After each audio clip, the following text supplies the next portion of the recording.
جی تو سورہ رعد کی آیت نمبر 26 کو دیکھتے ہیں. یہاں بات آتی ہے کہ اللہ تعالیٰ جس کی روزی چاہتا ہے بڑھاتا ہے اور کم کرتا ہے، اور یہ تو دنیا کی زندگی میں ہی گم ہے، حالانکہ دنیا آخرت کے مقابلے میں نہایت حقیر پونجی ہے. اور یہی بات قرآن کریم میں اور بھی بہت سارے مقام پر کہی گئی کہ دنیا متاع غرور، کچھ بھی نہیں ہے، دنیا بس ایک کھیل تماشا ہے. لہو و لعب کا لفظ آتا ہے. اب بات یہ ہے کہ جب کافروں اور مشرکوں کے لیے اللہ نے کہا کہ ان کے لیے تو برا گھر ہے، تو ذہن میں یہ بات آ سکتی ہے کہ دنیا میں تو انہیں ہر طرح کی آسائش دے رکھی ہے، اللہ نے سہولتیں بھی دی ہوئی ہیں ان کے ازالے کے لیے. فرمایا کہ دیکھو اب اس بات کی یعنی مسلمانوں کو تسلی دینے کے لیے بھی کہ دیکھو ان کے دنیاوی جو اسباب ہیں، یہ جو ان کو دنیا اللہ نے دے رکھی ہے، اس میں اللہ کسی کو رزق زیادہ دے رہا ہے، کسی کو کم دے رہا ہے، تو یہ بات اللہ کی مشیت کے اوپر ہے، اللہ کی حکمت ہے، وہ اس کو جانتا ہے کس کو زیادہ دینا ہے کس کو کم دینا ہے. لیکن یہ بات مسلمانوں کو ان کے ایمان سے نہ ڈگمگائے کہ دنیا ان کو ملی ہے. دنیا تو کچھ بھی نہیں ہے، آخرت کے مقابلے میں دنیا تو حقیر سی چیز ہے. جیسے ایک حدیث میں آتا ہے کہ دنیا کی حیثیت آخرت کے مقابلے میں اس طرح ہے جیسے کوئی شخص اپنی انگلی سمندر میں ڈال کر نکالے تو دیکھے تو سمندر کے پانی کے مقابلے میں اس کی انگلی میں کتنا پانی آیا ہے، تو کتنا پانی لگا ہوگا. یعنی کہ ایک سمندر میں آپ انگلی ڈالتے ہیں سمندر میں، تو جب آپ نکالتے تو کتنا پانی لگا ہوتا تو کچھ بھی نہیں ہے. یہ صحیح مسلم کی حدیث ہے.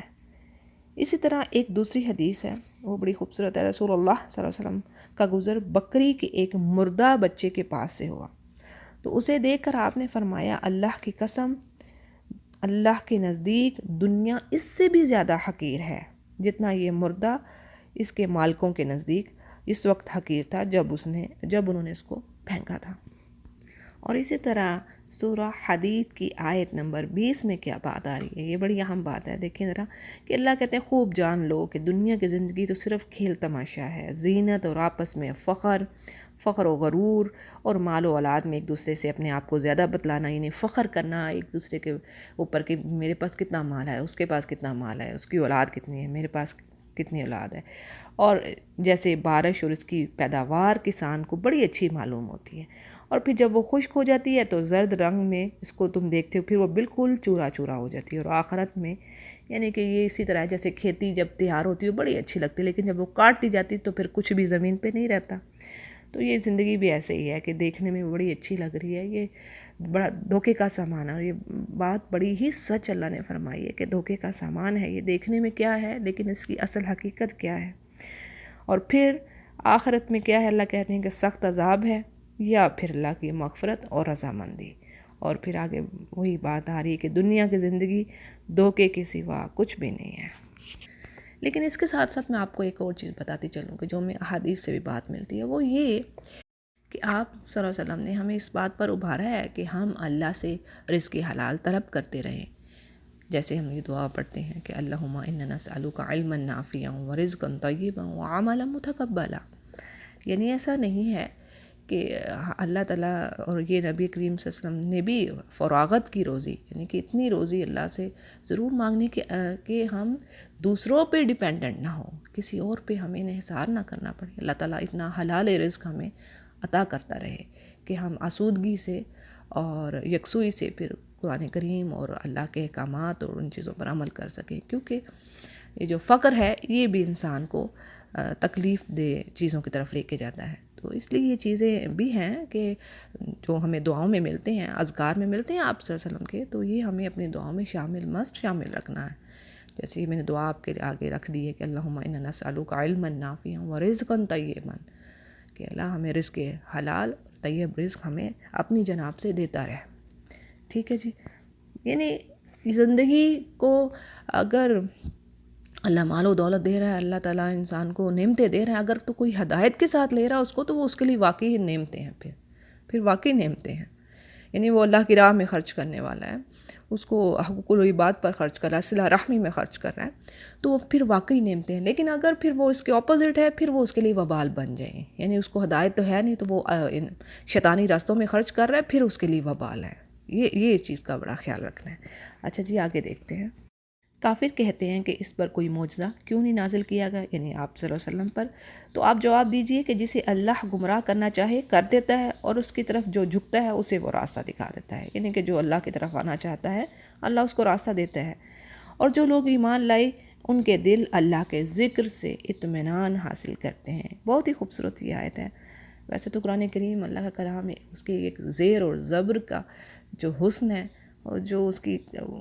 بات ہے وہ ہم تو ان کا حق ہی نہیں ادا کر سکتے، لیکن بہرحال یہاں پہ بات آ رہی کہ الذین آمنوا وتطمئن قلوبہم بذکر اللہ، یہ بات دل میں جیسے ٹھکا لینے والی ہے کہ واقعی یہ بات ایسے ہی ہے، اللہ کے ذکر سے ہی ایمان والوں کے دل سکون پاتے ہیں۔ یہ سچ ہے، بالکل سچ، برحق بات۔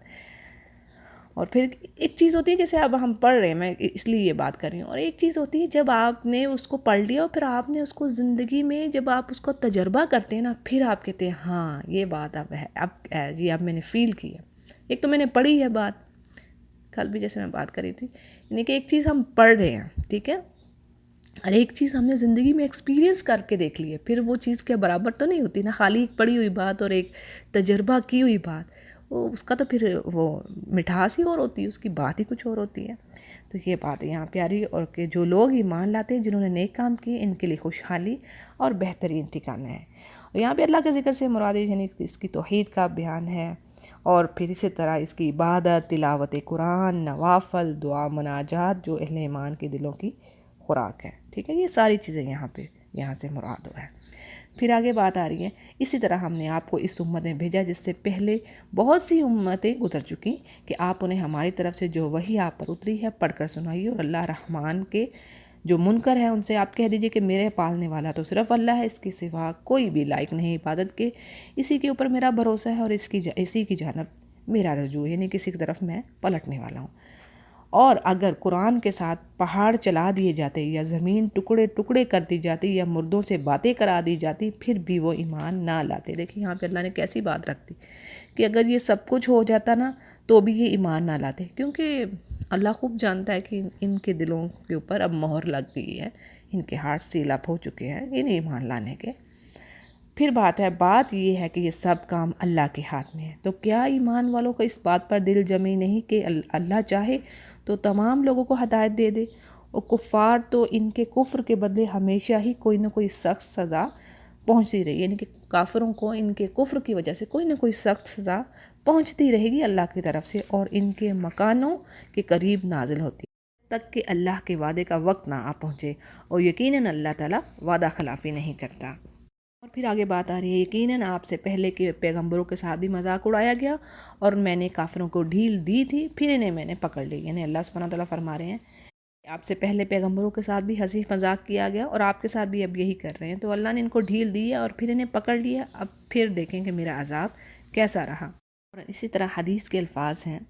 کہ اللہ تعالیٰ ظالم کو مہلت دیے جاتا ہے حتیٰ کہ جب اسے پکڑتا ہے تو پھر چھوڑتا نہیں۔ اور پھر اگلی آیت ہے جی کہ آیا وہ اللہ جو کہ نگہبانی کرنے والا ہے ہر شخص کی جو کہ وہ عمال کر رہے ہیں اس کے کیے ہوئے عمال پر، ان لوگوں نے اللہ کے شریک ٹھہرائے ہوئے، کہہ دیجئے کہ ذرا ان کے نام تو لو، کیا تم اللہ کو وہ باتیں بتاتے ہو جو زمین میں وہ جانتا ہی نہیں، یا صرف ظاہری ہی باتیں بنا رہے ہو؟ بات اصل یہ ہے کہ کفر کرنے والوں کے لیے ان کے مکر، یعنی ان کے جو کام ہیں، ان کے جو اعمال ہیں وہ سجا دیے گئے ہیں، اور وہ صحیح راہ سے روک دیے گئے ہیں۔ جس کو اللہ گمراہ کر دے اس کو راہ دکھانے والا کوئی نہیں۔ بات یہ ہے کہ اس آیت میں بھی انہی مشرکین کے جو معبودان باطل ہیں، یعنی کہ جو جھوٹے معبود انہوں نے بنائے ہیں، ان کے بارے میں بات ہو رہی ہے کہ یہ نہ کسی کو نفع پہنچا سکتے ہیں، نہ ہی نقصان پہنچانے پر قادر ہیں، اور یہ صرف ظن یعنی کہ گماں کی ہوئی باتوں پر ہی یقین رکھ رہے ہیں۔ تو اللہ فرما رہے ہیں کہ کیا تم یہ اللہ کو کون سی بات بتا رہے جو کہ اللہ زمین میں جو کچھ ہو رہا ہے اس کو جانتا نہیں ہے؟ یعنی ان کے جو مکر ہیں، ان کے جو غلط عقائد اور اعمال ہیں، شیطان نے انہی میں پھنسا رکھا ہے، اور ان کو بڑا خوبصورت کر کے ان کے اعمال کو وہ دکھا رہا ہے۔ اور پھر یہ جو اگلی بات ہے کہ اللہ جس کو گمراہ کر دے اور اس کو کوئی راہ دکھانے والا کوئی نہیں، اور اس کے بارے میں نے پیچھے بھی کافی ڈیٹیل دی ہے۔ اس کا مطلب کیا ہے کہ یہ نہیں کہ اللہ جس کو اللہ خود جان بوجھ کے چاہتا ہے، نہیں، ایسا نہیں ہے، کیونکہ اصل میں کیا بات ہے کہ اللہ کو علم ہے کہ کون سا شخص ایمان لے آئے گا اور کون سا نہیں، یعنی کہ اللہ اپنے علم غیب سے جانتا ہے کہ کچھ لوگ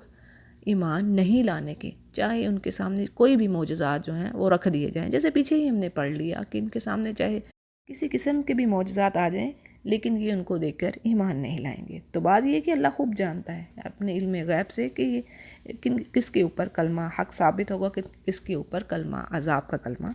ثابت ہوگا۔ اسی طرح قرآن کریم کے دوسرے مقام پر بھی یہ بات آتی ہے، سورہ مائدہ کی آیت نمبر 41 میں، وَمَن يُرِدِ اللَّهُ فِتْنَةً فَلَن تَمْلِكَ لَهُ مِنَ اللَّهِ شَيْئًا،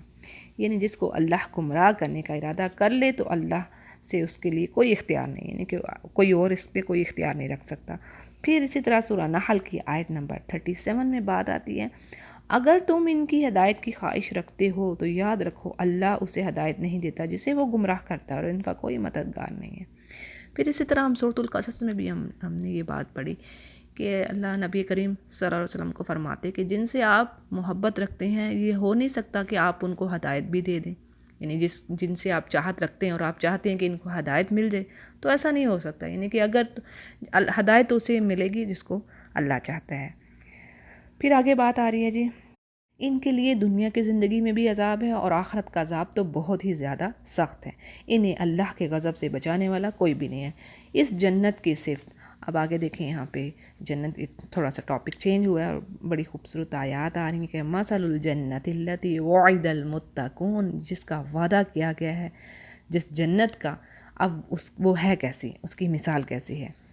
اس کے نیچے سے نہریں بہہ رہی ہیں، اس کا میوہ ہمیشگی رہنے والا ہے، یعنی اس کا رزق ہمیشہ رہنے والا ہے، اور اس کا سایہ بھی، اور یہ انجام ہے پرہیزگاروں کا، اور کافروں کا انجام دوزخی ہے۔ جنہیں ہم نے کتاب دی ہے وہ تو جو کچھ آپ پر اتارا جاتا ہے اس سے خوش ہو جاتے ہیں، یعنی کہ ایمان والے جو کچھ بھی آپ پر اترتا ہے اس سے خوش ہوتے ہیں، اور دوسرے فرقے اس کے بعض باتوں کے منکر ہیں، یعنی کہ وہ بعض باتوں کو جھٹلاتے ہیں۔ آپ اعلان کر دیجئے کہ مجھے تو صرف یہی حکم دیا گیا ہے کہ میں اللہ کی عبادت کروں اور اس کے ساتھ کسی کو شریک نہ کروں، اور میں اسی کی طرف بلایا جا رہا ہوں اور اسی کی جانب میرا لوٹنا ہے۔ اسی طرح ہم نے اس قرآن کو عربی زبان میں اتارا ہے۔ اگر آپ نے ان کی خواہشوں کی پیروی کی اس کے بعد کہ آپ کے پاس علم آ چکا تو اللہ کے عذابوں سے آپ کو کوئی اور بچانے والا نہ ملے گا۔ یہ دراصل امت کے اہل علم کو تنبیہ کہ وہ دنیا کے عارضی مفاد کی خاطر، یعنی قرآن و حدیث کے جو واضح احکامات ہیں ان کے آ جانے کے بعد، ان کو سمجھنے کے بعد وہ لوگوں کی خواہشات کے پیچھے نہ چلیں۔ اگر وہ ایسا کریں گے تو اللہ کے عذاب سے انہیں کوئی بچانے والا نہ ہوگا۔ اور پھر آگے بات آ رہی ہے، ہم نے آپ سے پہلے بھی بہت سے رسول بھیجے اور ہم نے ان سب کو بیوی بچوں والا بنایا تھا، اور کسی رسول سے نہیں ہو سکتا کہ کوئی ایسی نشانی لے آئے اللہ کی اجازت کے بغیر۔ ہر مقرر وعدے کی ایک لکھت ہے، یعنی کہ ایک ٹائم اس کا فکس ہے۔ یعنی آپ صلی اللہ علیہ وسلم سے پہلے جتنے بھی رسول اور نبی آئے سب بشر تھے، یعنی سب انسان تھے، جن کے خاندان اور قبیلے تھے، بیوی بچے تھے، وہ فرشتے نہ تھے، نہ ہی وہ انسانی شکل میں کوئی نوری مخلوق تھے، بلکہ وہ بشر تھے، انسان تھے، کیونکہ اگر اللہ فرشتے انسانوں کے بیچ میں بھیج دیتا تو وہ ان سے مانوس نہ ہو پاتے اور ان کے قریب آنا ممکن نہ رہتا، اور جو ان کے بھیجنے کا اصل مقصد تھا وہی فوت ہو جاتا۔ یعنی انبیاء کے بھیجنے کا اصل مقصد کیا ہے؟ لوگوں کو اللہ کے قریب کرنا، لوگوں کو اللہ کے پاس لانا اور سیدھے راستے کی طرف رہنمائی کرنا۔ پھر آگے بات کیا آتی ہے کہ معجزات کا ہونا، یعنی کسی جو پروفٹ سے جو میریکلز بھی دکھاتے ہیں یہ بھی ان کے اپنے اختیار میں نہیں ہوتا، یعنی یہ رسولوں کا اس پر اختیار نہیں ہے، یہ جب ان سے مطالبہ کر دیا جائے کہ یہ ایسا کر دو اس طرح کر دو تو وہ کر دیں، نہیں، یہ بھی اس کا اختیار مکمل اللہ کے پاس ہے، یعنی کہ جب اللہ کی حکمت و مشیت کا فیصلہ ہوگا، یعنی اللہ اپنی حکمت کی بیس پر، اپنی وزڈم کی بیس پر جب چاہے گا اس معجزے کو دکھائے گا۔ اور اللہ نے جس چیز کا بھی وعدہ کیا ہے اس کا ایک مقرر وقت ہے اور وہ اپنے وقت پر ہی وقوع ہوگی وہ چیز، یعنی کہ اپنے ٹائم پر ہی وہ چیز واقع ہوگی۔ اور اگلی آیت ہے جی، اللہ جو چاہے مٹا دے اور جو چاہے ثابت رکھے، لوح محفوظ اسی کے پاس ہے۔ اب اس کے معنی میں یہ بات آتی ہے کہ ایک تو یہ معنی ہے اس کا کہ جس حکم کو وہ چاہے منسوخ کر دے اور جسے چاہے وہ باقی رکھے۔ منسوخ کر دینا یعنی اس کو ختم کر دینا اور اس کی جگہ کوئی دوسری چیز لے آنا۔ دوسرے معنی اس کے یہ ہیں کہ اس نے جو تقدیر لکھ رکھی ہے اس میں وہ محو اثبات کرتا رہتا ہے، یعنی اس کو مٹاتا رہتا ہے اور اس میں کچھ چیزوں کو ثابت رکھتا ہے۔ اسی کے پاس لوح محفوظ ہے۔ اس کی تائید بعض احادیث و آثار سے ہوتی ہے، جیسے ایک حدیث میں آتا ہے کہ آدمی گناہوں کی وجہ سے رزق سے محروم کر دیا جاتا ہے، دعا سے تقدیر بدل جاتی ہے اور صلہ رحمی سے عمر میں اضافہ ہوتا ہے۔ یہ مسند احمد کی حدیث ہے۔ اسی طرح حضرت عمر رضی اللہ عنہ سے منقول ہے کہ وہ دوران طواف روتے ہوئے یہ دعا پڑھتے تھے۔ ابن کثیر اس کو روایت کرے ہیں۔ دعا کے الفاظ ہیں کہ اے اللہ، اگر تو نے مجھ پر بدبختی اور گناہ لکھا ہے تو اسے مٹا دے، اس لیے کہ تو جو چاہے مٹائے اور جو تو چاہے باقی رکھے، تیرے پاس ہی لوح محفوظ ہے، پس تو بدبختی کو سعادت اور مغفرت سے بدل دے۔ اب اسی بات پر یہاں پہ بات آتی ہے کہ اس مفہوم پر یہ اعتراض بھی ہو سکتا ہے کہ حدیث میں تو یہ ورڈز آتے ہیں، صحیح بخاری کی جو حدیث ہے کہ ابو ہریرہ جس سے تو دو چار ہونے والا ہے، قلم اسے لکھ کر خشک ہو چکا ہے، یعنی کہ تقدیر تو لکھی جا چکی ہے۔ تو اس کا جواب یہاں پہ مفسرین نے یہ دیا ہے کہ محو اسبات، یعنی کہ کسی چیز کو مٹانا اور ثابت رہنا بھی، یہ بھی تقدیر ہی کا حصہ ہے۔ جی تو سورہ رعد کی آیت نمبر 40 کو دیکھتے ہیں۔ یہ اللہ سبحانہ تعالیٰ فرماتے ہیں کہ ان سے کیے ہوئے وعدوں میں سے کوئی وعدہ اگر ہم آپ کو دکھا دیں یا ہم آپ کو فوت کر لیں تو آپ پر تو صرف پہنچا دینا ہے، یعنی کہ آپ کا کام صرف پہنچانا ہی ہے، حساب تو ہمارے ذمہ ہے۔ کیا وہ نہیں دیکھتے کہ ہم زمین کو اس کے کناروں سے گھٹاتے چلے آ رہے ہیں، اور اللہ حکم کرتا ہے کوئی اس کے احکام پیچھے ڈالنے والا نہیں، یعنی کہ جو اللہ حکم دیتا ہے اس کے احکامات کو کوئی پیچھے کرنے والا نہیں ہے۔ یہاں پہ یہ مراد ہے کہ جو زمین کو کناروں سے گھٹاتے چلے آ رہے ہیں کہ عرب کی جو سرزمین تھی مشرکین پر بتدریج یعنی سلولی تنگ ہو رہی تھی اور اسلام کو غلبہ حاصل ہو رہا تھا۔ اور اس کے علاوہ قرآن کریم میں جو سائنٹیفک فیکٹس بھی بیان ہوئے ہیں، اب بات یہ کہ ان پہ تدبر کرنے کی ضرورت ہے، جیسے کچھ اسکالرس نے اس کے اوپر بھی کام کیا ہوا ہے۔ بارش کے جو سائیکل ہے اس کے بارے میں بات ہوئی ہے، کس طریقے سے انہوں نے ایکسپلین کیا، اور بھی بہت سارے سائنٹیفک فیکٹس ہیں جو اس میں اس قرآن کریم سے انہوں نے لے کر ان کو ایکسپریس کیا ہے آگے۔ اچھا جی، آگے بات آتی ہے اور اللہ جلد حساب لینے والا ہے، اور ان سے پہلے لوگوں نے بھی اپنی مکاری میں کمی نہ کی تھی، لیکن تمام تدبیریں اللہ ہی کے لیے ہیں۔ جو شخص جو کچھ کر رہا ہے اللہ کے علم میں، یعنی جو بھی یہ پلاننگز کر رہے ہیں اللہ ان کو خوب جانتا ہے۔ کافروں کو ابھی معلوم ہو جائے گا کہ اس جہاں کی جزا کس کے لیے ہے، اور یہ کافر کہتے ہیں کہ آپ اللہ کے رسول نہیں، تو آپ جواب دیجئے کہ مجھ میں اور تم میں اللہ گواہی دینے والا کافی ہے، اور وہ جس کے پاس کتاب کا علم ہے۔ اب یہ کتاب کا علم، اس سے کیا مراد ہے؟ یعنی تورات اور انجیل کا علم جس کے پاس ہے، یعنی اہل کتاب میں سے وہ لوگ جو مسلمان ہو گئے، جیسے عبداللہ بن اسلام، سلمان فارسی اور تمیم داری وغیرہ رضی اللہ عنہم، یعنی یہ جانتے ہیں کہ میں اللہ کا رسول ہوں۔ عرب کی جو مشرکین تھے وہ اہم معاملات میں کیا کرتے تھے کہ اہل کتاب کی طرف رجوع کرتے اور ان سے پوچھتے، تو اللہ نے ان کی رہنمائی کی کہ اہل کتاب جانتے ہیں، یعنی یہ کتاب رکھتے ہیں، تورات اور انجیل ان کے پاس ہے، تو ان سے پوچھ لو، ان کو خوب معلوم ہے اس کے بارے میں۔ اور بعض کہتے ہیں کہ کتاب سے مراد قرآن ہے، اور حاملین علم کتاب یعنی اس سے مراد مسلمان ہیں۔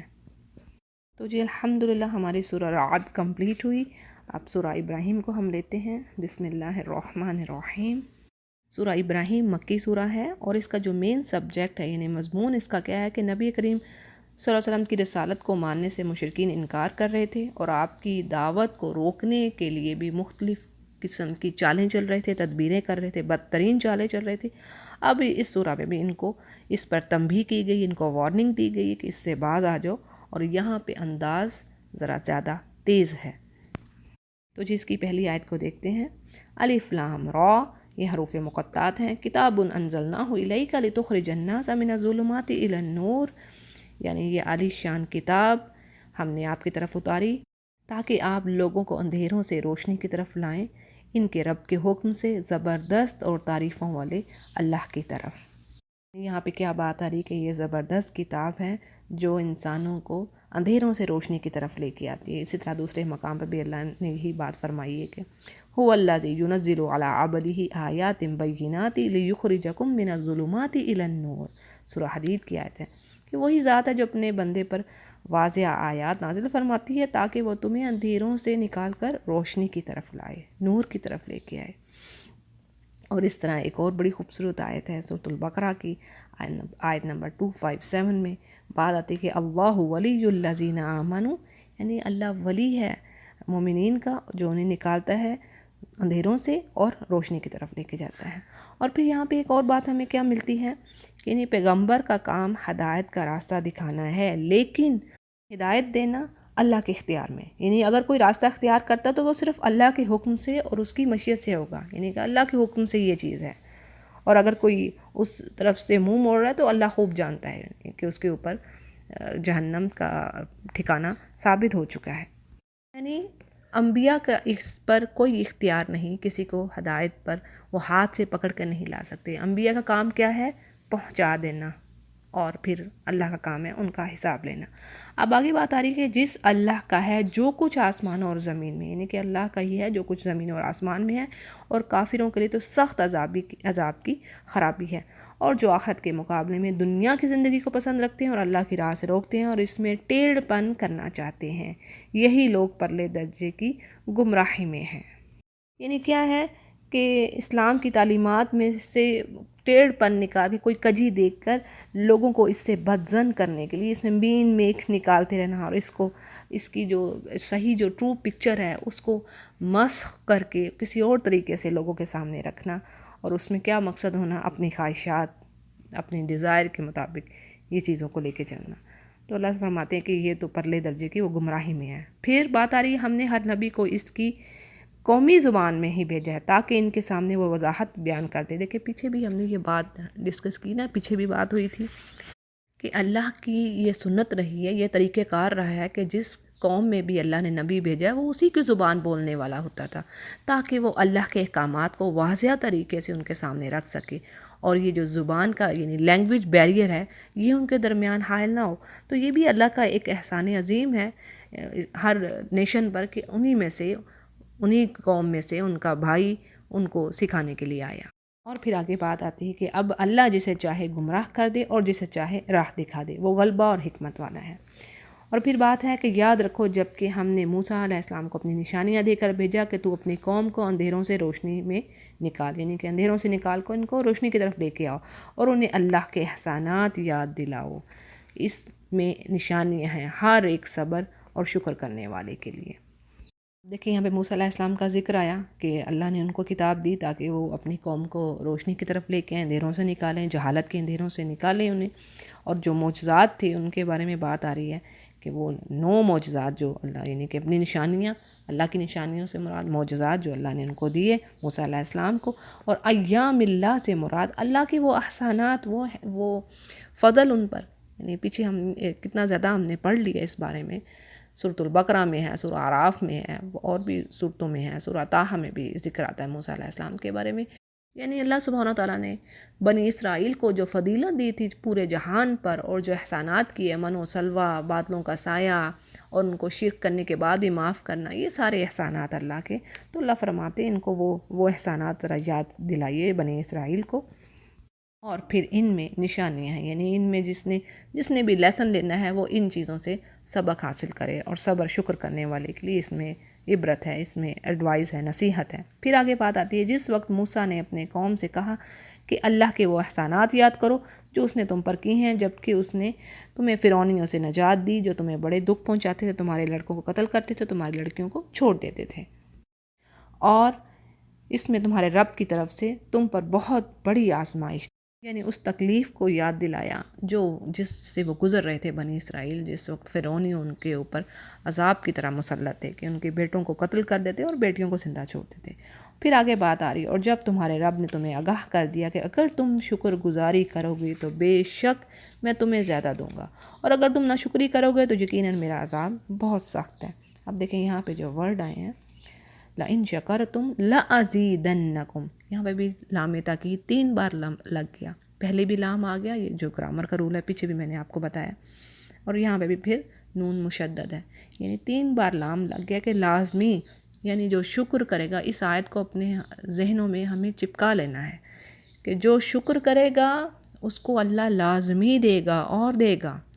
اور جو ناشکری کرتا ہے تو اللہ کا عذاب بڑا سخت ہے۔ اور اس کے بارے میں ایک اور بات آپ کو بتاتی چلوں کہ دیکھیں اگر شکر کر رہے ہیں سبحان اللہ، اللہ نے تو کہہ دیا 3 بار تاکید ہوگی کہ جو تم شکر کر رہے ہو تو میں تمہیں اور دوں گا، تمہیں نعمتوں سے نوازوں گا۔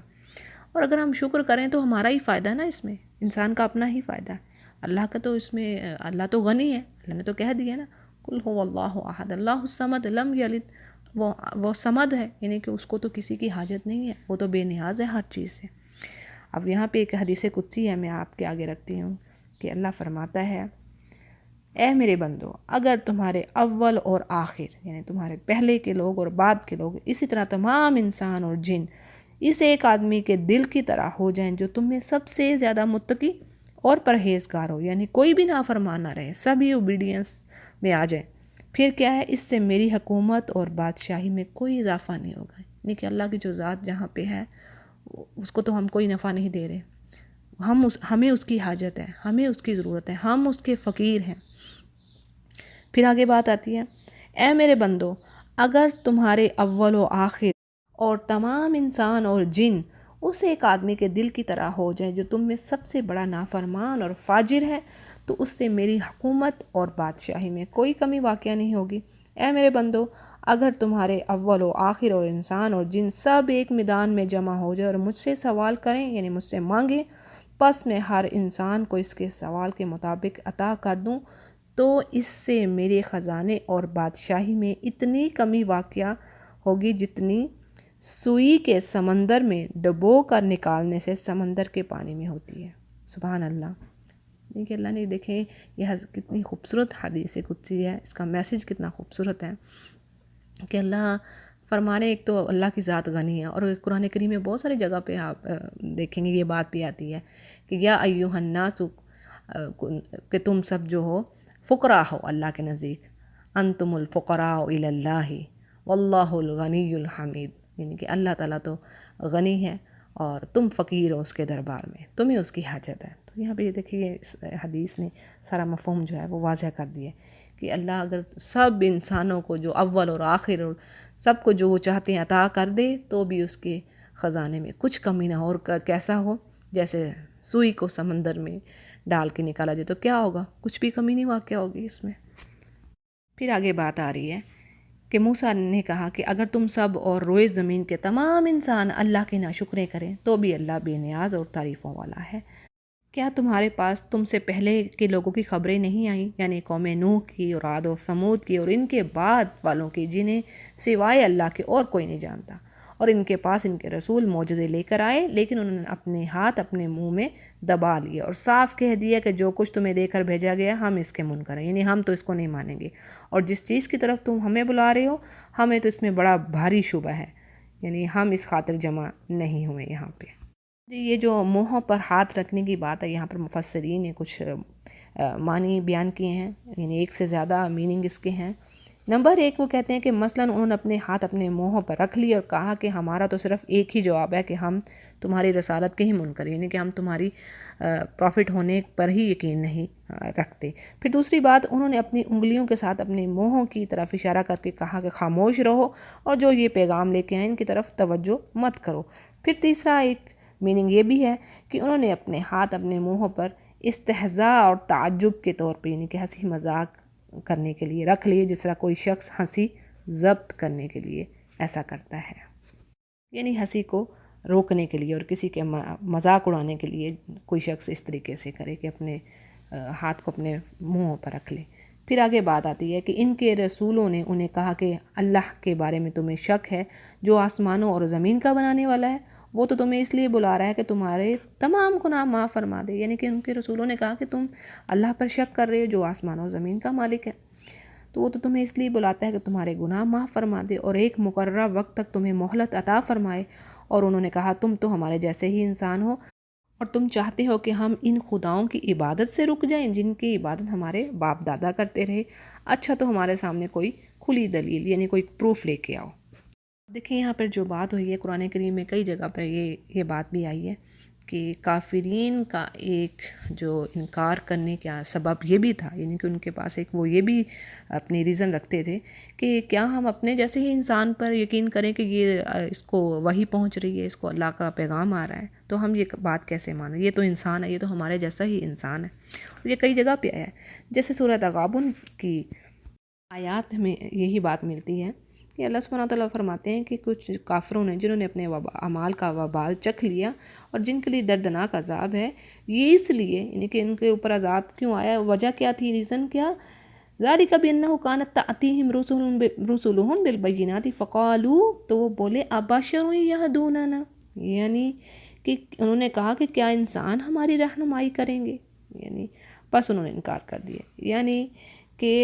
انہوں نے انسان کو رسول ماننے سے انکار کیا۔ اور قرآن کریم کے دوسرے مقامات پر ہمیں یہ بھی بات ملتی ہے کہ مشرکوں کا یہ بھی ایک اعتراض تھا کہ ہمارے اس پیغمبر کے ساتھ کوئی فرشتہ کیوں نہیں آیا، کوئی خزانہ کیوں نہیں اترا، یعنی یہ سارے ان کے ایکسکیوزز ایمان نہ لانے کے۔ پھر آگے بات آتی ہے کہ ان کے پیغمبروں نے کہا کہ یہ تو سچ ہے کہ ہم تو تمہارے جیسے انسان ہی ہیں تو ہم انسان، لیکن اللہ اپنے بندوں میں سے جس پر چاہے فضل کر دیتا ہے، یعنی کہ یہ تو اس کا فضل ہے، اس کی نعمت ہے، جس پہ چاہے وہ کرے۔ اللہ کے حکم کے بغیر ہماری مجال نہیں، یعنی کہ پاسبل نہیں ہے کہ ہم اللہ کے حکم کے بغیر کوئی معجزہ تمہیں لا دکھائیں، یعنی کوئی دلیل، یہ دلیل مانگتے تھے نا، کوئی پروف لاؤ، تو وہ کہہ رہے ہیں ہم اللہ کے حکم کے بغیر یعنی وداؤٹ اس کی اجازت کے ہم یہ کام نہیں کر سکتے، اور ایمانداروں کو صرف اللہ ہی پر بھروسہ رکھنا ہے۔ جی تو سورہ ابراہیم کی آیت نمبر 12 کو دیکھتے ہیں۔ پیچھے ہم کیا دیکھ رہے تھے کہ رسول اپنی قوموں سے کہہ رہے ہیں کہ ہمارے لیے یہ پاسبل نہیں ہے کہ اللہ کی مشیت کے بغیر یعنی اس کی اجازت کے بغیر کوئی معجزہ ہم تمہارے آگے رکھیں، اور آگے پھر بات آ رہی کیا وجہ ہے کہ ہم اللہ پر بھروسہ نہ رکھیں جبکہ اسی نے ہماری راہیں سجائیں، یعنی ہمیں سیدھے راستے کی طرف ہدایت دی ہے، اور جو ایذائیں یا تکلیفیں جو تم ہمیں دو گے ہم ان پر صبر ہی کریں گے، اور توکل کرنے والوں کو یہی لائق ہے کہ وہ اللہ پر توکل کریں۔ اور کافروں نے اپنے رسولوں سے کہا ہم تمہیں ملک بدر کر دیں گے، یعنی ملک سے نکال دیں گے اور یا تم ہمارے مذہب میں واپس لوٹ آؤ۔ تو ان کے پروردگار نے ان کی طرف وحی بھیجی کہ اب ہم ان ظالموں کو غارت کر دیں گے۔ یعنی یہاں پہ کیا بات آ رہی کہ جب اللہ سبحانہ و تعالیٰ دیکھتے ہیں کہ اس قوم میں اب کوئی بھی ایمان لانے والا نہیں، یعنی کہ ان کو جو ایمان ہے وہ نفع دینے والا نہیں ہے، اور اب رسولوں کی بات پہ یہ بلیو کرنے والے نہیں ہیں، تو اب پھر کیا ہے، اب وہ پھر اللہ وہ وقت لے آتا ہے کہ جس میں تمام کی تمام قوم کو ڈسٹرائے کر دیا جاتا ہے سوائے ان کے جو ایمان والے ہوتے ہیں۔ جیسے یہاں پہ بات آتی ہے سورہ مجادلہ کی آیت نمبر 21 میں، بڑی خوبصورت یہ آیت ہے کہ اللہ فرماتے ہیں کہ اللہ نے یہ بات لکھ دی ہے، یعنی کہ یہ بات طے شدہ ہے، یہ لکھی جا چکی ہے کہ میں اور میرے رسول ہی غالب ہوں گے، کتب اللہ لأغلبن انا ورسولی۔ اور پھر اگلی آیت ہے جی، اور ان کے بعد ہم خود تمہیں اس زمین میں بسائیں گے۔ اور یہ بات قرآن کریم کے دوسرے مقام پر اس طرح آتی ہے کہ اللہ فرماتے ہیں سورۃ الانبیاء کی آیت نمبر 105 میں کہ ہم نے لکھ دیا زبور میں نصیحت کے بعد کہ زمین کے وارث میرے نیک بندے ہی ہوں گے۔ پھر اس طرح دیکھیں بات آتی ہے نبی کریم صلی اللہ علیہ وسلم کی مثال ہم دیکھیں تو پہلے کس طریقے سے مکہ سے وہ آپ صلی اللہ علیہ وسلم نکلنے پر مجبور ہوئے، پھر چند سالوں کے بعد ہی آپ فاتحانہ مکہ میں داخل ہوئے، یعنی جو خالص اللہ کی رضا کے لیے اور اسلام کی سربلندی کے لیے کام کر رہا ہے تو اللہ تعالیٰ اس کو ضرور اللہ تعالیٰ ان لوگوں کو زمین میں جمائے گا۔ پھر آگے بات آتی ہے یہ ہیں ان کے لیے جو میرے سامنے کھڑے ہونے کا ڈر رکھیں اور میری وعید سے خوف زدہ رہیں، یعنی کہ اللہ کے سامنے ڈرنے سے مطلب کیا ہے کہ اللہ کے بتائے ہوئے احکامات کو خوشنودی سے بجا لائے، یعنی ان کو پورا کرے، اللہ کی اوبیڈینس میں رہے اور اللہ کے عذاب سے اس کی پکڑ سے ڈرتا رہے۔ جیسے دوسرے مقام پر بھی یہ بات آتی ہے کہ وَأَمَّا مَنْ خَافَ مَقَامَ رَبِّهِ وَنَهَى النَّفْسَ عَنِ الْهَوَىٰ فَإِنَّ الْجَنَّةَ هِيَ الْمَأْوَىٰ۔ سورہ نازعات کی آیت نمبر 40 اور 41 میں یہ بڑی پیاری بات ہے کہ جو اپنے رب کے سامنے کھڑے ہونے سے ڈر گیا، یعنی جس نے سرکشی نہ کی، گناہوں میں نہ بڑھا، اور اپنے نفس کو اس نے خواہش سے، اپنے جو اس کی نفس کی جو خواہشات ہیں اس سے روک کے رکھا، یقیناً جنت اس کا ٹھکانہ ہے۔ اور پھر آگے بات آتی ہے اور انہوں نے فیصلہ طلب کیا۔ یہاں پہ مفسرین کہتے ہیں کہ یہاں سے مراد مشرک بھی ہو سکتے ہیں کہ جنہوں نے بالآخر اللہ سے یہ فیصلہ طلب کیا کہ ہمارے اوپر عذاب آئے، یعنی ہمیں عذاب سے ہلاک کر دیا جائے۔ جیسے سورہ انفال کی آیت نمبر 32 میں بات آتی ہے کہ مشرکین نے وہاں پہ کیا کہا تھا کہ اللہ اگر یہ واقعی قرآن سچا ہے تو تیری طرف سے ہے تو ہم پر آسمان سے پتھر برسا یا ہم پر کوئی دردناک عذاب نازل کر دے۔ اور پھر آگے بات آ رہی ہے تمام سرکش ضدی لوگ نامراد ہو گئے، یعنی وہی خسارہ پانے والے ہیں۔ اس کے سامنے دوزخ ہے جہاں وہ پیپ کا پانی پلایا جائے گا۔ دیکھیں یہاں پہ یہ ایک بات آئی کہ دوزخ میں کیا چیز جہنمیوں کے لیے ہے۔ ہم قرآن کریم کے جو آخری پارے ہیں وہاں پہ آپ دیکھیں گے تو آپ کو بہت ساری آیات ملیں گی۔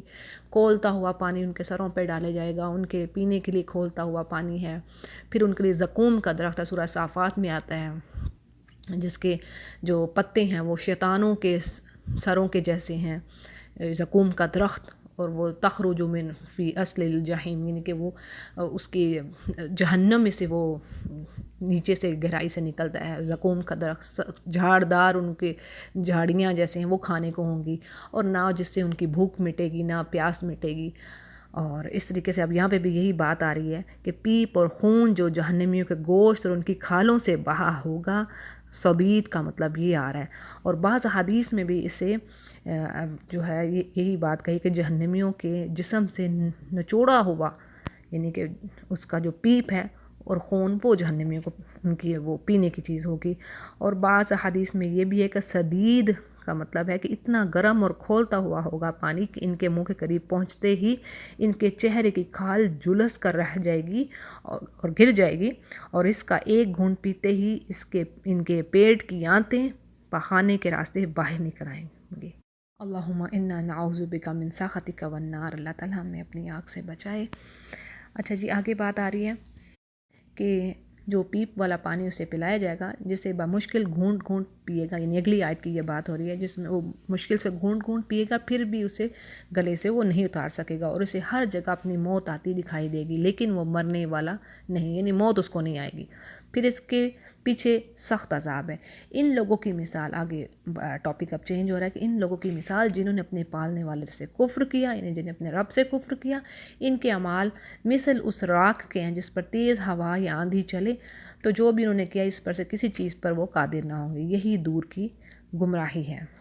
یعنی یہاں پہ کیا بات ہے، قیامت والے دن کافروں کے عملوں کا بھی یہی حال ہوگا۔ جیسے کوئی راکھ ہوتی ہے، اگر راکھ کوئی پڑی ہے تو اس پہ تیز آندھی آئی تو کیا ہوگا، وہ تو سب کی سب اڑ جائے گی۔ اور قرآن کریم میں اور بھی کئی جگہ پہ آتا ہے کہ اللہ تعالیٰ ان کے سارے اعمال کو ایسے ہوا میں اڑا کے رکھ دے گا، خاک کے جیسے، وہ سب ختم ہو جائیں گے اور اس کا کوئی اجر و ثواب انہیں نہیں ملے گا۔ پھر آگے بات آ رہی ہے کہ وہ کسی چیز پر قادر نہ ہوں گے، اور یہی دور کی گمراہی ہے۔ پھر آگے بات آ رہی ہے کہ کیا تو نے نہیں دیکھا کہ اللہ نے آسمانوں اور زمین کو بہترین تدبیر کے ساتھ پیدا کیا؟ اگر وہ چاہے تو تم سب کو فنا کر دے، تم سب کو ختم کر دے اور نئی مخلوق لے آئے۔ اور یہ بھی بات اللہ نے کئی جگہ پہ فرمائی ہے کہ اللہ قادر ہے۔ اگر تم نے ایکسیپٹ کر رہے، تم نے اسلام لا رہے، تم نے اللہ پہ یقین کرے، تو اللہ قادر ہے، وہ کر سکتا ہے، وہ دوسری قوم بھی لے آئے۔ لیکن کیا ہے، اللہ مہلت دیتا ہے انسانوں کو۔ پھر آگے بات ہے کہ اللہ پر یہ کام کچھ مشکل نہیں، یعنی کہ دوسری قوم کو لے آنا، دوسروں کو پیدا کر دینا، وہ اللہ کے لیے مشکل تو نہیں ہے۔ دیکھیں سبحان اللہ، لیکن اللہ غفور ہے، رحیم ہے، ودود ہے، بندوں پہ رحم کرنے والا ہے، کہ وہ چاہتا ہے، وہ مہلت دیتا ہے کہ اللہ کے پاس لوٹ آئیں، وہ جو شرک کرنے والے ہیں وہ ایمان لے آئیں۔ لیکن اب بات وہی کہ جس کے دل میں نہیں ایمان آنا، وہ پھر اس چیز پہ نہیں آتا۔ پھر آگے ہے جی کہ سب کے سب اللہ کے سامنے کھڑے ہوگے۔ اس وقت کمزور لوگ بڑائی والوں سے کہیں گے کہ ہم تو تمہارے تابعدار تھے، کیا تم اللہ کے عذابوں میں سے کچھ عذاب ہم سے دور کر سکنے والے ہو؟ کہ پیچھے بھی ہم نے یہ بات پڑھی تھی نا، جہنمیوں کی آپس میں جو کنورسیشن ہے، جو باتیں آپس میں ان کی کیا ہیں، یہ وہی چیز آ رہی ہے نا کہ وہاں پہ کیا ہوگا اس وقت۔ جو کمزور لوگ ہیں، وہ جو اپنے سے بڑے متکبر لوگ ہوں گے، ان سے کہیں گے ہم تمہیں فالو کرتے تھے، تو اب تم اس عذاب میں سے کچھ ہم سے دور کرو، کہ اگر تم اس کوئی قدرت رکھتے ہو۔ تو وہ جواب دیں گے کہ اگر اللہ ہمیں ہدایت دیتا تو ہم بھی ضرور تمہاری رہنمائی کرتے، اب تو ہم پر بے قراری کرنا، یعنی جزا وضع کرنا، گڑ گڑانا اور صبر کرنا دونوں ہی برابر ہیں، ہمارے لیے اس سے کوئی چھٹکارا نہیں ہے۔ بعض کہتے ہیں کہ جہنمی آپس میں، یہ تفسیر میں بتا رہی ہوں کہ کہیں گے جہنمی آپس میں بات کریں گے کہ جنتیوں کو جنت اس لیے ملی کہ وہ اللہ کے سامنے روتے اور گڑ گڑاتے تھے، آؤ اب ہم بھی اللہ کی بارگاہ میں آہوزاری کریں، روئیں اور گڑ گڑائیں، شاید یعنی کہ اللہ ہم پر رحم کریں، لیکن اس کا کوئی فائدہ نہیں ہوگا۔ پھر کہیں گے کہ جنتیوں کو جنت ان کے صبر کرنے کی وجہ سے ملی، چلو ہم بھی صبر کرتے ہیں۔ پھر وہ صبر کا بھرپور مظاہرہ کریں گے، لیکن اس کا بھی انہیں کوئی فائدہ نہیں ہوگا۔ پھر وہ یہ بات کہیں کہ ہم صبر کریں یا جزا وضع، یعنی کہ ہم روئیں پیٹیں یا صبر کریں، ہمیں اب اس سے چھٹکارا نہیں ہے۔ اور اگلی آیت ہے، جب اور کام کا فیصلہ کر دیا جائے گا تو شیطان کہے گا، فیصلہ کر دیا جائے گا یعنی یا اہل ایمان جنت میں چلے جائیں گے اور اہل کفر کفر و شرک یعنی کہ مشرکین جہنم میں چلے جائیں گے تو شیطان پھر جہنمی اسے کیا کہے گا کہ اللہ نے تو تمہیں سچا وعدہ دیا تھا اور میں نے تم سے جو وعدے کیے تھے ان کے خلاف کیا، میرا تم پر کوئی دباؤ تھا ہی نہیں، ہاں میں نے تو تمہیں پکارا اور تم نے میری بات مان لی، بس تم مجھے الزام نہ لگاؤ بلکہ خود اپنے آپ کو ملامت کرو، اپنے آپ کو الزام دو، نہ میں تمہارا فریاد رس ہوں یعنی کہ تمہاری فریاد سننے والا ہوں، نہ تم میری فریاد کو پہنچنے والی ہو، میں تو سرے سے مانتا ہی نہیں کہ تم مجھے اس سے پہلے اللہ کا شریک مانتے رہے، یقیناً ظالموں کے لیے دردناک عذاب ہے۔ اب دیکھیں یہ کیا بات ہے کہ وہاں پہ جا کے شیطان جو ہے وہ کہے گا کہ دیکھو جو اللہ نے جو وعدے اپنے پیغمبروں کے ذریعے سے تم سے کیے تھے، تم نے اس پہ ہی مان آنے تھے، اللہ کے وعدے سچے تھے، میرے تو وعدے سراسر دھوکہ اور فریب تھا۔ اور اب آتا ہے نا جیسے سورہ نساء کی آیت نمبر 120 میں بات آتی ہے کہ شیطان ان سے وعدے کرتا اور آرزویں دلاتا ہے کہ لیکن شیطان کے یہ وعدے اور آرزویں محض دھوکہ ہے۔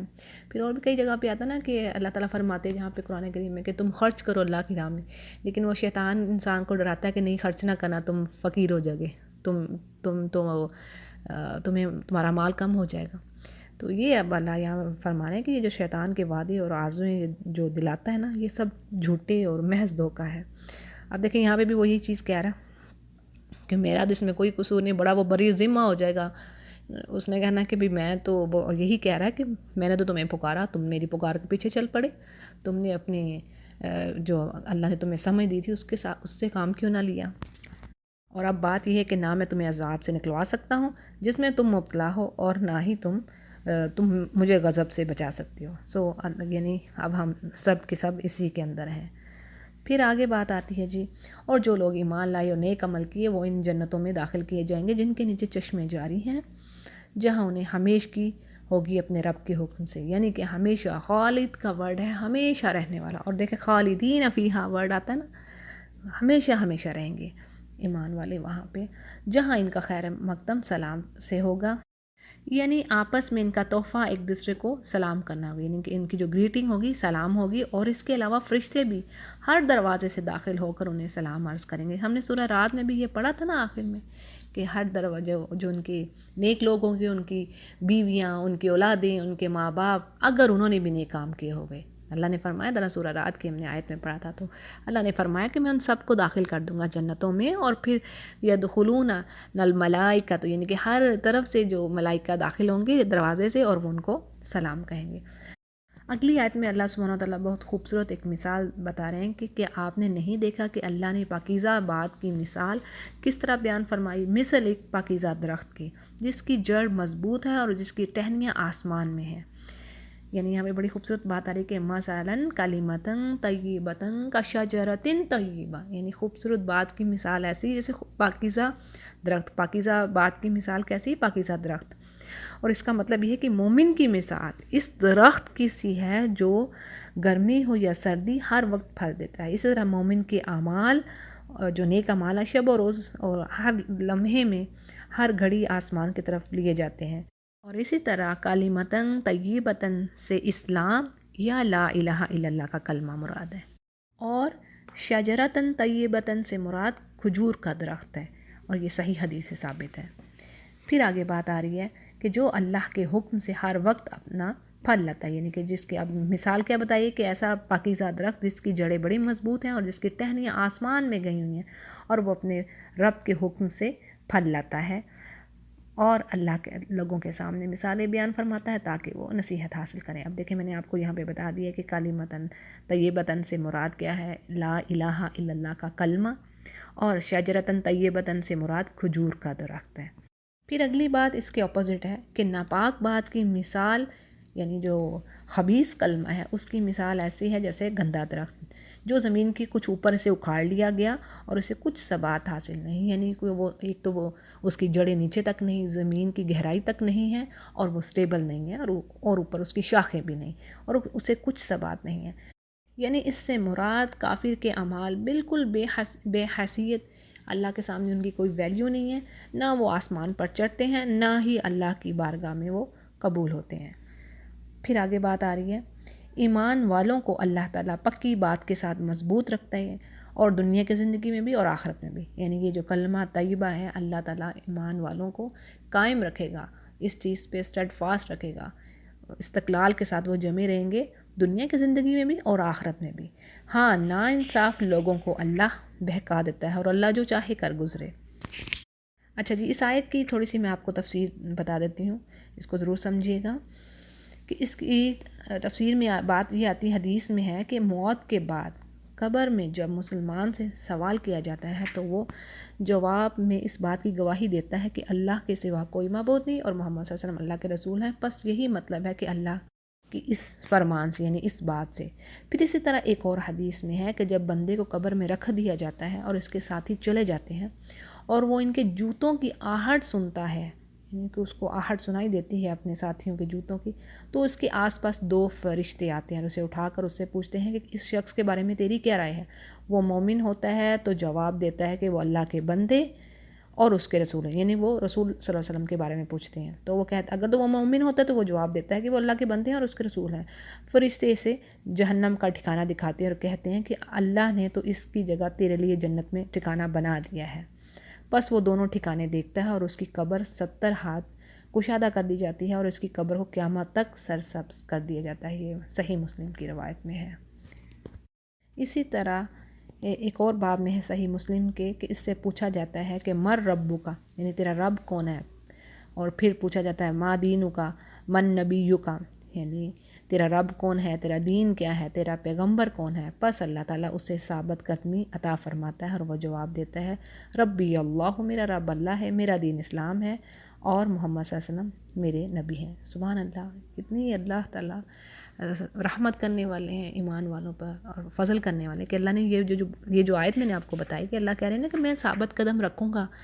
دنیا میں بھی آخرت میں بھی، تو یہی بات ہے کہ یہی تو چاہیے کہ ایک تو کلمے پہ موت آئے اور آخرت میں بھی نیکوں کے ساتھ اللہ ہمیں کرے۔ تو پھر جی آگے دیکھتے ہیں جی، تو ہم سورہ ابراہیم کی آیت نمبر 28 کو دیکھتے ہیں، جس میں اللہ فرماتے ہیں کہ آپ نے ان کی طرف نظر نہیں ڈالی جنہوں نے اللہ کی نعمت کے بدلے ناشکری کی اور اپنی قوم کو ہلاکت کے گھر میں لا اتارا۔ اس کی تفسیر صحیح بخاری میں ہے کہ اس سے مراد کفار مکہ ہیں، یعنی جنہوں نے محمد صلی اللہ علیہ وسلم کی رسالت کا انکار کیا اور جنگ بدر میں اپنے ساتھیوں کو مروایا، مسلمانوں سے لڑوا کر ہلاک کروایا ان کو۔ پھر یعنی دوزخ میں جس میں یہ سب جائیں گے جو بدترین ٹھکانہ ہے، اور انہوں نے اللہ کے لیے ہمسر بنا دیے، یعنی اللہ کے ساتھ پارٹنرز بنا دیے، اور تاکہ لوگوں کو اللہ کی راہ سے بہکائیں۔ آپ کہہ دیجئے کہ خیر مزے کر لو، تمہاری بازگاہ یعنی کہ تمہاری پوچھ تو آخر جہنم میں ہونی ہی ہے۔ میرے ایمان والے بندوں سے کہہ دیجئے کہ نمازوں کو قائم کریں اور جو کچھ ہم نے انہیں دے رکھا ہے اس میں سے کچھ نہ کچھ پوشیدہ اور ظاہراً خرچ کرتے رہیں، اس سے پہلے کہ وہ دن آ جائے جس میں نہ خرید و فروخت ہوگی اور نہ دوستی اور نہ محبت۔ اب دیکھیں اللہ سبحانہ وتعالیٰ یہاں پہ پھر مسلمانوں کو پاک کرنے کا ایک اور احسان ہے کہ اللہ بار بار ہمیں یہ ایڈوائز کر رہے ہیں، تاکید کر رہے ہیں کہ دیکھو اللہ کی راہ میں خرچ کرتے کہ جب وہ وقت آنا ہے کہ جب کوئی نہ دوستی کام آئے گی، نہ رشتہ داری کام آئے گی، نہ کوئی خرید و فروخت ہوگی۔ اور ہم سورہ عبسہ میں بھی ہم نے کیا پڑھا، یوم یفر المرء من اخیہ وامہ وابیہ وصاحبتہ واخیہ، یعنی اس دن انسان بھاگے گا اپنی ماں سے، اپنے بھائی سے، اپنے بیٹے سے، اپنی بیوی سے، یعنی کوئی چیز کام نہیں آنے کی سوائے انسان کی نیکیوں کے۔ اور پھر ہم نے یہ بھی آیت کو کتنی بار پڑھ لیا، سبحان اللہ، کہ اللہ نے فرمایا کہ کافر بھی اگر اس دن چاہے گا کہ زمین بھر کے فدیہ دے دے سونا اور اس کے جیسا اور بھی اگر آ جائے، اس کی مثل اور بھی ہو، تو بھی وہ اس سے نجات نہیں پا سکے گا، یعنی کہ اس دن پیسہ تو یہیں پہ خرچ ہوگا، یہاں ہی پہ صدقہ خیرات ہوگا تو اپنے آپ کو پاک کریں گے۔ اور پھر دیکھیں سورۃ المنافقون کی آیت ہے بڑی خوبصورت،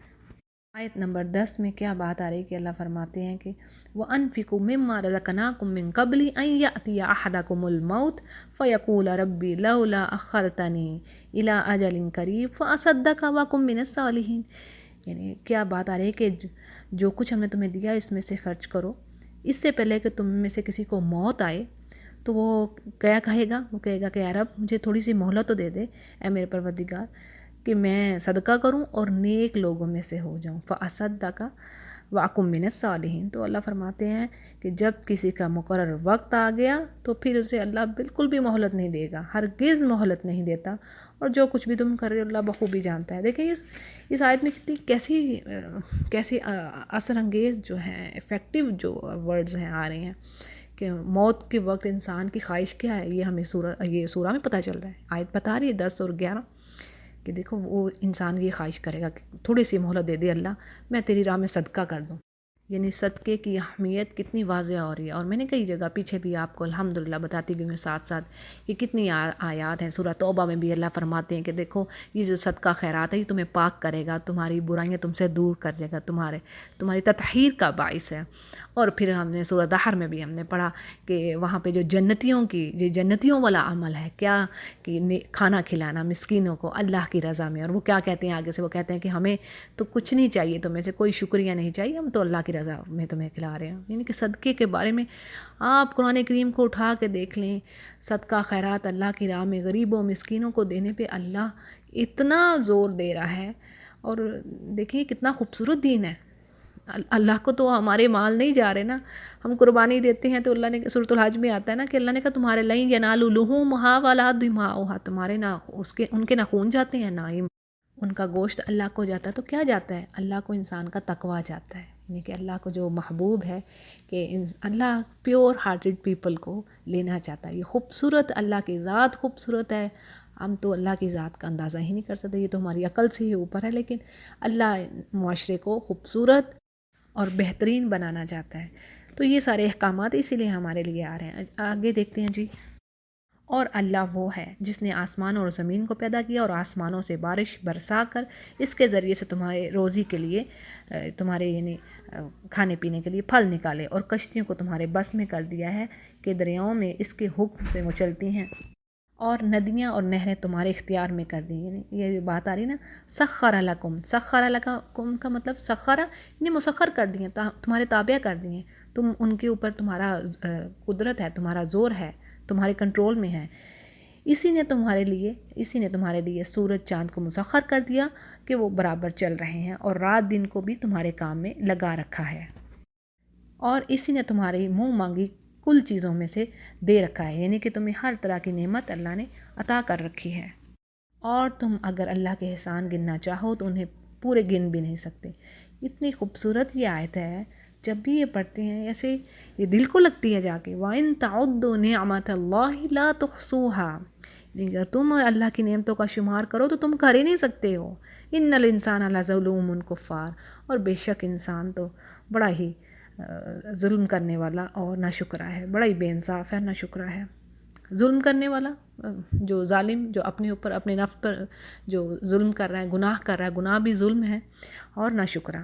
تو اتنی خوبصورت یہ بات ہے کہ اللہ کی نعمتیں ہم اپنے جسم کو ہی دیکھ لیں، اللہ نے کتنی عافیت دے رکھی ہے دنیا میں، اپنی اولاد میں، مال میں، گھر میں، ہر چیز میں، الحمدللہ اس کا فضل ہے۔ تو یہ تو نعمتیں اس کی ہم گن ہی نہیں سکتے۔ اور پھر آگے بات آ رہی ہے ابراہیم علیہ السلام کی، یہ دعا بھی یاد کرو جب انہوں نے کہا کہ اے میرے رب اس شہر کو امن والا بنا دے، یعنی اس شہر سے مراد مکہ ہے، یعنی دوسری دعاؤں کے ساتھ انہوں نے یہ بھی دعا کی کہ اس شہر کو اللہ امن والا بنا دے، اس لیے کہ امن ہوگا تو لوگ پھر دوسری نعمتوں سے بھی صحیح معنوں میں فائدہ اٹھاتے ہیں نا، اس سے پھر وہ صحیح طریقے سے وہ لطف اندوز ہوتے ہیں، ورنہ امن اگر نہ ہو، پیس نہ ہو، سکون نہ ہو، تو اس کے مطلب اس کے وداؤٹ تمام آسائشیں کتنی بھی سہولتیں دے دی جائیں، اس کے باوجود خوف اور دہشت انسان کو پریشان کیے رہتا ہے۔ پھر آگے بات آتی ہے، اور مجھے اور میری اولاد کو بت پرستی سے پناہ دے اے میرے پالنے والے معبود، انہوں نے بہت سے لوگوں کو راہ سے بھٹکا دیا ہے، یعنی گمراہ کرنے کی نسبت ان پتھر کی مورتیوں کی طرف جا رہی ہے کہ جنہوں نے، یعنی مشرکین نے جو بت بنا رکھے تھے، انہوں نے بہت سارے لوگوں کو گمراہ کر دیا ہے۔ پھر آگے پس میری تابعداری کرنے والا میرا ہے، یعنی کہ جو مجھے فالو کرے گا، یہ ابراہیم علیہ السلام کے الفاظ ہیں کہ جو مجھے فالو کر رہا ہے وہ پس وہ میرا ہے، میرے میں سے ہے، جو میری نافرمانی کرے گا۔ پھر آگے دیکھیں کتنی خوبصورت ورڈ ہے کہ پہلے تو وہ کہہ رہے ہیں کہ جو مجھے فالو کرے گا، جو میرے پیچھے آئے گا وہ میرا ہے، اور جو میری نافرمانی کر رہا ہے تو وہ تو معاف کرنے والا ہے، اور تو کرم کرنے والا ہے، یعنی کہ تو معاف کر دے تو ان کو اس پر رحم کر، یعنی کہ۔ اور ابراہیم علیہ السلام کے بارے میں آپ کو پتہ نا، سورہ ہود میں بھی ہم نے پڑھا تھا کہ آتا ہے ان کے لیے، اور سورہ توبہ میں بھی آئے گا کہ حلیم اواہ حلیم، یعنی کہ یہ ورڈ آتے ہیں، اواہن کا کہیں ورڈ آتا ہے، کہیں حلیم کا ورڈ آتا ہے، یعنی کہ وہ بہت ہی نرم دل رکھنے والے تھے، اور بڑے ہی رحم دل تھے وہ۔ پھر آگے اے میرے رب، میں نے اپنی کچھ اولاد اس بے کھیتی کے جنگل میں تیری حرمت والے گھر کے پاس بسائی ہے، یعنی اس سے مراد یہ لیا جاتا ہے کہ ابراہیم علیہ السلام کے 8 صلبی بیٹے تھے، جن میں سے صرف حضرت اسماعیل کو یہاں بسایا۔ پھر آگے بات آ رہی ہے، اے میرے رب، یہ اس لیے کہ وہ نماز قائم کریں، پس تو کچھ لوگوں کے دلوں کو ان کی طرف مائل کر دے اور انہیں پھلوں کی روزیاں عنایت فرما تاکہ یہ شکر گزاری کریں۔ یعنی یہ دعا ابراہیم علیہ السلام نے فرمائی تھی کہ ایک تو مکہ کو امن والا شہر بنا دے، پھر یہاں کے رہنے والوں کو روزی دے، اور پیچھے ہم نے سورۃ البقرہ میں بھی پڑھا ہے نا، یہ بڑی پیاری بات آتی ہے وہاں پہ بھی کہ اللہ تعالیٰ ان کو ہر طرح کی پھل و ثمرات سے نواز، ان کو روزی دے۔ اور دیکھیں اس دعا کی تاثیر بھی دیکھی جائے تو مکہ جیسے بے آب و گیا سرزمین، یعنی کہ جہاں پہ کوئی ویجیٹیشن نہیں ہے، نہ وہ زمین فرٹائل نہیں ہے، کوئی پھل اور درخت نہیں ہے، یعنی اس دور میں بھی، اب تو یہاں پہ کافی گرینری ہو چکی ہے، لیکن اس وقت کی بات ہو رہی ہے، اور آج سے کچھ عرصہ یہ ابھی ہی چیزیں یہ سٹارٹ ہوئی ہیں، ان کو زیادہ عرصہ بھی نہیں ہوا یہ سر و سبز ہوئی ہے جو مکہ کی زمین۔ تو بہرحال اس کی بات ہے کہ دنیا بھر کے پھل اور میوے نہایت فراوانی کے ساتھ وہاں پہ اویلیبل ہیں، اور حج کے موقع پر بھی، جبکہ کتنے افراد اس وقت وہاں پہ ہو جاتے ہیں حج کے موقع پہ بھی، لیکن کسی چیز میں اللہ کمی نہیں آنے دیتا، سبحان اللہ۔ یہ برکات ہیں اور یہ ابراہیم علیہ السلام کی دعا کا اثر ہے۔ آگے دیکھتے ہیں جی کہ اے پروردگار، تو خوب جانتا ہے کہ ہم چھپاتے ہیں اور جو ظاہر کرتے ہیں، زمین و آسمان کی کوئی چیز اللہ تجھ سے چھپی ہوئی نہیں ہے، اللہ کا شکر ہے جس نے مجھے۔ پھر اگلی آیت میں بات آ رہی ہے کہ وہ کہتے ہیں کہ اللہ کا شکر ہے جس نے مجھے اس بڑھاپے میں اسماعیل اور اسحاق عطا فرمائے، کچھ شک نہیں کہ میرا پالنے والا میری دعاؤں کو سننے والا ہے۔ اے میرے پالنے والے، مجھے نماز کا پابند رکھ اور میری اولاد سے بھی، اور اے میرے رب میری دعا قبول فرما۔ اور پھر اگلی آیت ہے جی کہ اے ہمارے رب، مجھے بخش دے اور میرے ماں باپ کو بھی بخش دے اور دیگر مومنوں کو بھی بخش دے جس دن حساب ہونے لگے۔ یہ ہے نا ربنا اغفر لی ولی اور جو کہ نماز میں پڑھتے ہیں، بہت ہی خوبصورت یہ دعا ہے۔ اور ناانصافوں کے اعمال سے اللہ کو غافل نہ سمجھ، وہ تو انہیں اس دن تک مہلت دیے ہوئے ہے جس دن ان کی آنکھیں پھٹی کی پھٹی رہ جائیں گی۔ یہاں پہ اللہ سبحانہ وتعالیٰ فرما رہے ہیں کہ دیکھو، جو ظلم کرنے والے ہیں، ناانصاف لوگ ہیں، وہ یہ نہ سمجھے کہ اللہ غافل ہے ان سے، ان کو اللہ مہلت دے رہا ہے اس دن، قیامت کے دن تک کی، اور وہ اپنے سر اوپر اٹھائے دوڑ بھاگ رہے ہوں گے کہ خود اپنی طرف بھی ان کی نگاہیں نہیں لوٹیں گی، ان کے دل اڑے اور گرے ہوئے خالی ہوں گے۔ ان لوگوں کو اس دن سے ہوشیار کر دے جبکہ ان کے پاس عذاب آ جائے گا، اور ظالم کہیں گے کہ اے ہمارے رب، ہمیں بہت تھوڑے قریب کے وقت تک کی مہلت دے دے، کہ پھر وہ کہیں گے کہ اللہ ہمیں مہلت دے دے، ہم تیری تبلیغ مان لیں گے۔ اور یہ میں نے پہلے بھی بتا دیے، اور قرآن کریم میں اور بھی کئی جگہوں پہ آئے گا کہ کیا کہیں گے اللہ کے آگے جا کے، پھر سے کہیں گے کہ اللہ ہمیں واپس بھیجو، ہم پھر وہ عمل کر کے لائیں گے جو ہم پہلے نہیں کرتے تھے، ہم صالحین میں سے ہو جائیں گے، اور پھر ہم تیری تبلیغ ماننے اور تیرے پیغمبروں کی تابعداری میں لگ جائیں گے۔ اور پھر آگے کیا بات آ رہی ہے کہ کیا تم اس سے پہلے بھی قسمیں نہیں کھاتے تھے کہ تمہارے لیے دنیا سے ٹلنا ہی نہیں، یعنی تم نے دنیا سے واپس نہیں جانا، اور کیا تم ان لوگوں کے گھروں میں رہتے سہتے نہ تھے جنہوں نے اپنی جانوں پر ظلم کیا، اور کیا تم پر وہ معاملہ کھلا نہیں تھا، یعنی تم پر یہ بات واضح تھی کہ ہم نے ان کے ساتھ کیسا کچھ کیا، یعنی جنہوں نے ظلم کیا تھا اپنے اوپر، تو اللہ نے ان کے ساتھ کیا کیا تھا، تم پر یہ بات واضح تھی، تمہیں پتہ تھا، اور ہم نے تو تمہارے سمجھانے کو بہت سی مثالیں بیان کر دی تھیں۔ یہ اپنی اپنی چالیں چل رہے ہیں، اور اللہ کو ان کی تمام چالوں کا علم ہے، اور ان کی چالیں ایسی نہ تھیں کہ ان سے پہاڑ اپنی جگہ سے ٹل جائیں۔ اس کے معنی میں یہ بات آتی ہے، یعنی ان کے مکر، ان کی جو پلاننگز تھی اس قدر بڑی تھی کہ پہاڑ بھی اپنی جگہ سے ٹل جاتے، لیکن اللہ نے ان کی چالوں کو کامیاب نہیں ہونے دیا۔ اور اگلی آیت میں بات آ رہی ہے کہ آپ ہرگز یہ خیال نہ کریں کہ اللہ اپنے نبیوں سے وعدہ خلافی کرے گا، اللہ بڑا ہی غالب اور بدلہ لینے والا ہے، یعنی اللہ نے اپنے رسولوں سے دنیا اور آخرت میں جو مدد کا وعدہ فرمایا ہے وہ یقیناً سچا، اور اس سے اللہ تعالیٰ پیچھے نہیں ہٹے گا۔ پھر اگلی آیت میں بات ہے، جس دن زمین اس زمین کے سوا بدل دی جائے گی اور آسمان بھی، اور سب کے سب اللہ واحد غلبے والے کے سامنے ہوں گے، یعنی یہ جو زمین ہے اس کو دوسری زمین سے بدل دیا جائے گا، اور اسی طرح آسمان کو بھی اب بدل دیا جائے گا۔ اب اس میں بات آتی ہے، امام شوکانی رحمہ اللہ فرماتے ہیں کہ آیت میں دونوں یہ باتیں ہو سکتی ہیں، یعنی یہ جو تبدیلی ہے صفات کے لحاظ سے بھی ہو سکتی ہے اور ذات کے لحاظ سے بھی، یعنی دونوں طرح سے تبدیلی ہو سکتی ہے، جیسے نہ یہ زمین زمین رہے گی، نہ یہ آسمان آسمان رہے گا، یعنی کوئی اور زمین ہوگی اور کوئی اور آسمان ہوگا۔ اور اس بات کی تائید حدیث سے بھی ہوتی ہے، رسول اللہ صلی اللہ علیہ وسلم نے فرمایا قیامت والے دن لوگ سفید بھوری زمین پر اکٹھے ہوں گے جو میدے کی روٹی کی طرح ہوگی، اس میں کسی کا کوئی جھنڈا یا علامتی نشان نہیں ہوگا۔ حضرت عائشہ رضی اللہ عنہا نے پوچھا کہ جب یہ آسمان و زمین بدل دیے جائیں گے تو پھر لوگ اس دن کہاں ہوں گے؟ نبی کریم صلی اللہ علیہ وسلم نے فرمایا صراط پر، یعنی پل صراط پر۔ اور اسی طرح ایک یہودی کے پوچھنے پر آپ صلی اللہ علیہ وسلم نے فرمایا لوگ اس دن پل کے قریب اندھیرے میں ہوں گے۔ یہ صحیح مسلم کی روایت ہے۔ اور اگلی آیت میں بات آ رہی ہے آپ اس دن گنہگاروں کو دیکھیں گے کہ زنجیروں میں ملے جلے ایک جگہ جکڑے ہوئے ہوں گے اور ان کی لباس گندھک کے ہوں گے اور آگ ان کے چہروں پر چڑھی ہوئی ہوگی، یہ اس لیے کہ اللہ ہر شخص کو اس کے کیے ہوئے اعمال کا بدلہ دے، بے شک اللہ تعالیٰ کو حساب لینے میں کچھ دیر نہیں لگے گی۔ یعنی اس آیت میں کیا بات آ رہی ہے کہ جہنمیوں کو وہ لباس پہنایا جائے گا جس سے آگ فوراً بھڑک اٹھے گی اور ان پوری شدت سے اس آگ کا مزہ چکھیں گے۔ اور دیکھیں ہم نے سورہ ابراہیم کی ہی آیت نمبر 16 میں کیا پڑھا کہ کس طریقے سے ان کو پیپ اور خون جو جہنمیوں کے گوشت اور ان کی کھالوں سے بہا ہوگا وہ ان کو پینے کو دیا جائے گا۔ اور قرآن کریم میں جیسے میں نے پیچھے بھی بات کہی تھی کہ آپ کو آخری جو پارے ہیں ان میں جہنمیوں کا حال ملے گا، کس طریقے سے ان پر کھولتا ہوا پانی ڈالا جائے گا اور پھر ان کی جسامت جو ہے اس کا بھی حجم بڑھ جائے گا، وہ کئی گنا بڑی ہو جائے گی، یعنی کہ ان کو عذاب دینے کے لیے۔ اور پھر یہاں پہ بھی یہی بات آ رہی ہے کہ ان کو گندھک کا لباس پہنایا جائے گا، یعنی جس سے فوراً آگ بھڑک اٹھے، اور پھر اس آگ نے ان کے چہروں کو بھی ڈھانکا ہوگا، یعنی شدت حرارت سے ان کے چہرے فک ہو رہے ہوں گے۔ اور پھر یہ بھی بات آتی ہے کہ جو شدت یہاں دنیا کی آگ میں ہے، یعنی یہاں پہ جو پائی جاتی ہے، وہاں کی آگ میں 70 گنا اس سے زیادہ ہے، 70 گنا، یعنی یہ تو کچھ بھی نہیں ہے پھر اس کے مقابلے میں۔ تو اللہ تعالیٰ نے یہ اس چیز کی یعنی خوف دلایا ہے اس چیز سے کہ دیکھو اللہ سے ڈرو، اس کی جہنم سے ڈرو، اس کی آگ سے بچو۔ اسی لیے جگہ جگہ بات آتی ہے۔ ہمیں اسی طرح سورہ تحریم میں بھی یہ بات ملتی ہے کہ ایمان والوں سے کہا گیا ہے کہ ایمان والوں خود اپنے آپ کو بچاؤ اور اپنے خاندان کو بچاؤ آگ سے۔